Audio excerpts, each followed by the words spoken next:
अनुराग का रुख कर लेते हैं। अनुराग, क्या राजस्थान की तरह मध्य प्रदेश में जो मामले सामने आए हैं वो उसी कंपनी के कफ सिरफ के हैं?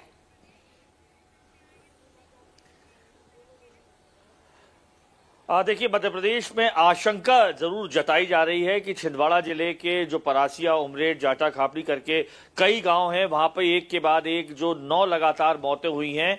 चूंकि प्रारंभिक जांच में किडनी फेल्योर, यूरिनेशन की प्रॉब्लम के चलते जो है 6 से 7 दिन तक बच्चे बीमार रहे और उस दौरान उनकी मौत हुई। हालांकि जो कलेक्टर है, छिंदवाड़ा कलेक्टर, उन्होंने 2 दवाइयां जो कफ सिरप है, कोल्ड्रिप और नेक्स्ट्रो डीएस, इन पर तत्काल बैन लगा दिया है। लेकिन कलेक्टर के मुताबिक चूंकि अभी जितनी भी जांच रिपोर्ट है, तकरीबन 1400 से ज्यादा बच्चों के सैंपल्स लिए गए हैं, नेशनल इंस्टीट्यूट ऑफ वायरोलॉजी में भेजा गया है, एनसीडीएस में भेजा गया है और तमाम की कहीं पानी में दिक्कत तो नहीं है। तमाम चीजों की जानकारी आने के बाद ही स्पष्ट तौर पर कहा जाएगा कि क्या कफ सिरप एक बड़ी वजह है। लेकिन 2 कफ सिरप कंपनियों को जो उनके प्रोडक्ट्स हैं उनको बैन कर दिया गया है छिंदवाड़ा में। साफ तौर पर जो प्रारंभिक जांच जो नजर आ रही है उसमें बताया जा रहा है किडनी फंक्शन जो है वो कहीं ना कहीं फेल्योर हो रहा है। और किडनी फंक्शन सीधी तौर पर जब सर्दी जुकाम होता है तो ये जो परासिया, उमरेठ आसपास के गांव के जो लोग थे,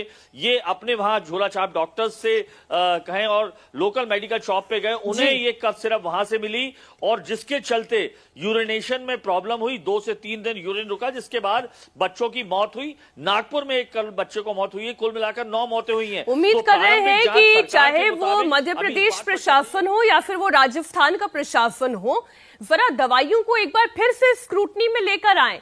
छोटे छोटे बच्चे अगर इस तरीके से अपनी जान गंवा देंगे प्रशासनिक लापरवाही की वजह से या किसी दवाई में हुए फॉल्ट की वजह, तो कैसा भविष्य हम देख रहे हैं, कैसी उम्मीद हम कर रहे हैं। बहुत शुक्रिया अनुराग आपका भी, मनीष आपका भी, इस पूरी जानकारी के लिए। आइए अब अगली बड़ी खबर का रुख करते हैं। खबर उत्तर प्रदेश के बहराइच से है, जहां एक बार फिर से भेड़ियों का आतंक देखने को मिला है और लोगों की परेशानी अभी खत्म हुई नहीं है। अलग अलग इलाकों में लगातार भेड़िए के हमलों के मामले सामने आए हैं। आदमखोर भेड़िए ने कैसरगंज के गंडारा में 4 लोगों पर हमला कर दिया। भेड़िए के हमले के बाद ग्रामीणों ने शोर मचाया तो लोग लाठी डंडे लेकर भेड़िए पर टूट पड़े। भीड़ को देखकर भेड़िया मौके से तो भाग गया और तब जाकर उसने अपनी जान बचाई, लेकिन भागता हुआ यह आदमखोर भेड़िया गांव में जो सीसीटीवी लगे हैं उसके कैमरे में कैद हो गया। फिलहाल वन विभाग की टीम गांव पहुंच चुकी है। भेड़िए की तलाश की जा रही है। कोशिश होगी कि इसे ट्रैंक्विलाइज किया जाए। बहराइच के गांव में एक बार फिर से भेड़िए के कारण लोग बड़े दहशत में हैं।